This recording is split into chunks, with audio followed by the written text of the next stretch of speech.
Imagine a world that gave you everything you thought you needed. Connection on demand, community without friction, presence without commitment, intimacy without risk. A world where you are never more than a notification away from someone. And yet something feels wrong. Not sadness, not emptiness, something quieter than both. The sense that if you disappeared tomorrow, the feed would continue. The algorithm would scroll on. The world would reorganize around your absence without noticing. Human beings evolved inside tribes. Modern life trains them for audiences. This is what happens when a species built for tribes enters a world built for audiences. We live in that world now. This is loneliness as a system. This is the new default setting. And somewhere between those two realities, something essential began to disappear. Most people think loneliness is the absence of people. It isn't. Loneliness is the absence of belonging, the absence of knowing where you fit, the absence of feeling that your existence matters inside someone else's world.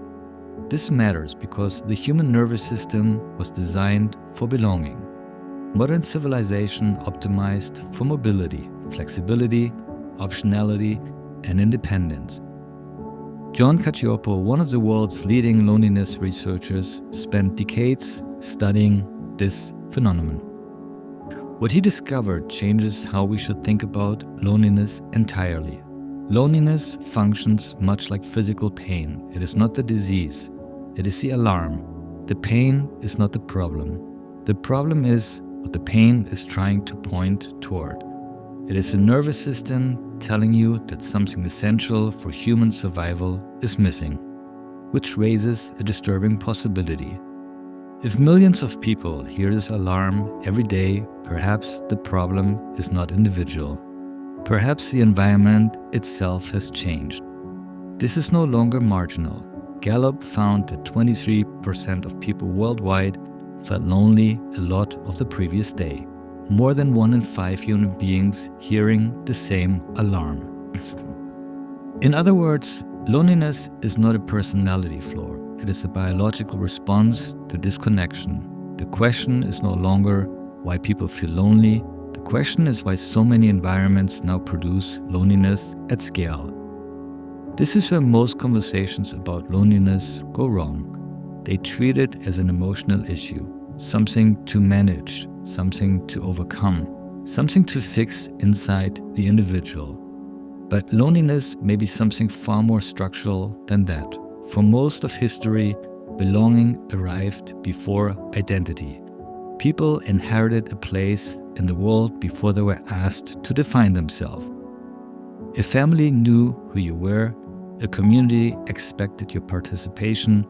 Your existence was woven into a network of obligations, relationships, and shared reality.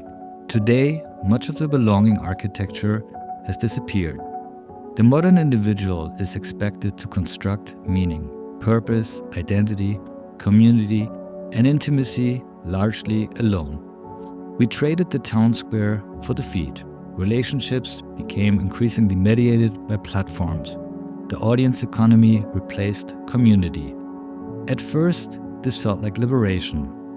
But every freedom creates a new burden, because what was once inherited must now be continuously maintained. Nothing holds automatically anymore.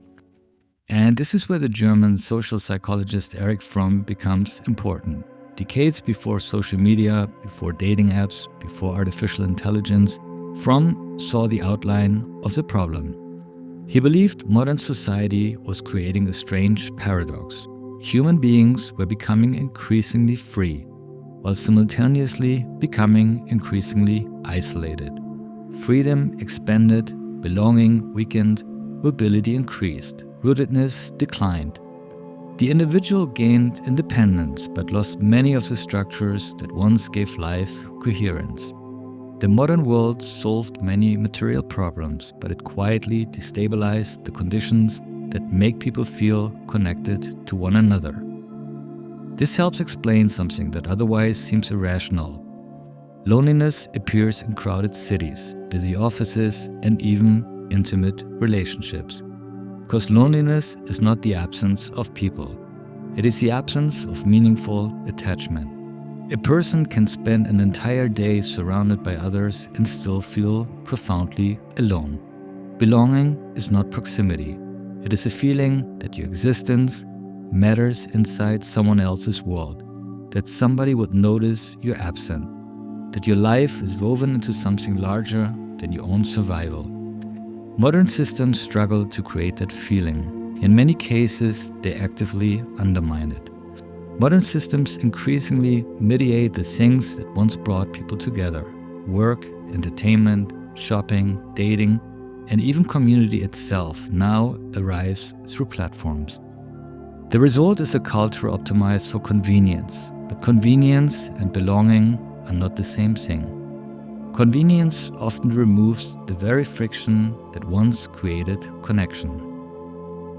Repeated encounters became optional. Familiar faces became replaceable. The social glue disappeared quietly. Efficiency improved. Belonging declined. And loneliness became economically valuable. The isolated individual is a perfect customer, not because they are weak, because they are searching for the feeling that somebody somewhere would notice their absence. Consumption can imitate that feeling. It cannot create it. Modern culture did something strange. It weakened many of the structures that once created belonging and then began selling substitutes for what was lost.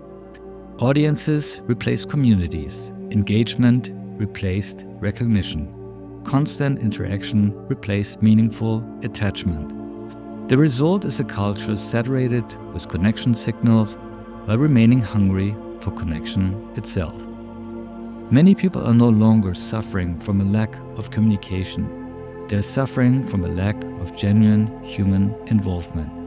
And now artificial intelligence is entering the landscape. For the first time in history, companionship can be generated on demand. This may sound futuristic. It isn't. In the United Kingdom, the recent study found that roughly 1/3 of adults have already used AI for emotional support, companionship, or social interaction. The future is not arriving. It is already here. More than a decade ago, Spike Jonze imagined this future in Her. A man falls in love with an operating system, not because he is broken, but because the architecture of modern life made artificial intimacy feel easier than human connection. A system that remembers your history, adapts to your preferences, and responds instantly. It feels familiar, almost human. And that is precisely the point. And this will not become popular because people are foolish. It will become popular because loneliness is real, because human beings are trying to satisfy a biological need. The danger is not that artificial companions exist. The danger is forgetting what belonging actually requires. Because belonging has never been about comfort alone. Belonging requires commitment, reciprocity, responsibility, shared reality, the ability to inconvenience one another. Real relationships demand something from us. Algorithms rarely do. This is why loneliness may become one of the defining battlegrounds of the next decade. Not because people will stop communicating, but because genuine belonging is becoming increasingly difficult to maintain. Because if loneliness is a signal, signals can teach us something. Physical pain tells you something is wrong with the body. Loneliness tells you something is missing from your life. It points towards what is missing. It reminds us that self-sufficiency has limits, that independence is not the highest human achievement, that no amount of optimization can replace being known. This may be the great misunderstanding of modern life. We were taught that freedom would solve everything. But human beings do not thrive through freedom alone. They also need attachment, roots, obligations, shared worlds, a reason to stay.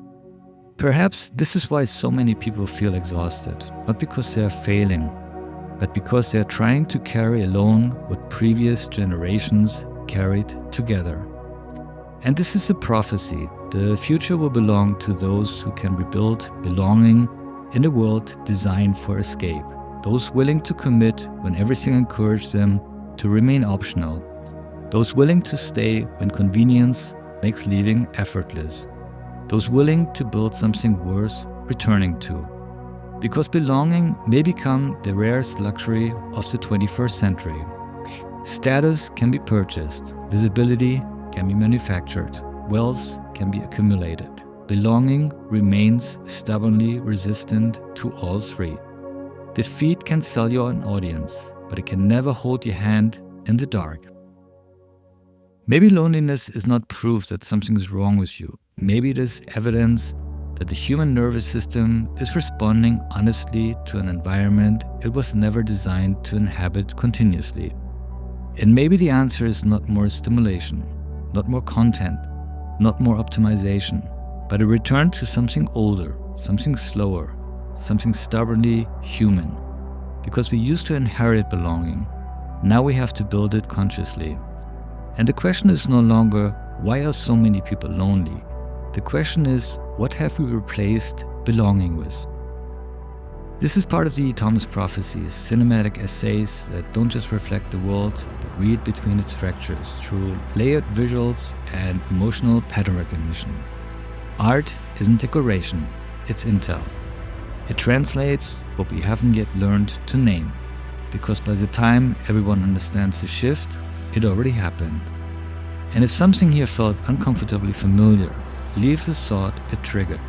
Even one sentence, because when loneliness becomes normal, most people stop asking what disappeared. And if you're drawn to the visual work behind these ideas, you can explore more of my digital artworks and original photography at tomaas.com.